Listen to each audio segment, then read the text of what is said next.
একটা মেহগিনি গাছ মনে হয় আমি বুনেছিলাম, মনে নাই মেহগিনি হ্যাঁ মেহগিনি গাছটা। দেন এইখানে আরেকটা গাছ বুনেছিলাম, সেই গাছটা ঠিকই নিয়ে মারা গিয়েছে। দেন আমি ভাবলাম যে এইখানে এই গাছটা আরও ভালো ছিল, যে এই সাইডে বুনেছিলাম সেটা খেয়ে ফেলেছে ছাগলে বা গরুয়ে খেয়ে ফেলেছে। বাট এই গাছটা খেতে পারবে না, তার জন্য আমি এইখানে বুনেছিলাম। বাট এই গাছটাই মানে এই মরা গাছটাই কিন্তু আছে এখনও, কিন্তু ও মাই গড, আছে বলতে বাঁচা মরার মতো আর কি। আমরা দেখতে পাচ্ছি যে এখানে কিন্তু মাথাটাই খেয়ে ফেলছে গাছটা। এই গাছটা বড় হবে কিভাবে? হ্যাঁ, এখানে তো কোনো মানে ওয়ে নাই, রোদের কোনো ওয়ে নাই। দেখেন এখানে রোদ যে আসবে তার কোনো ওয়ে নাই, রোদ আসার কোনো জায়গাটাই নাই, দেখতে পাচ্ছেন আপনারা। দেখেন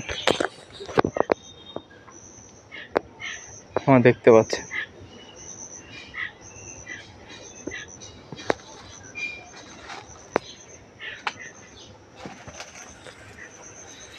নিজের হাতে বোনা গাছ।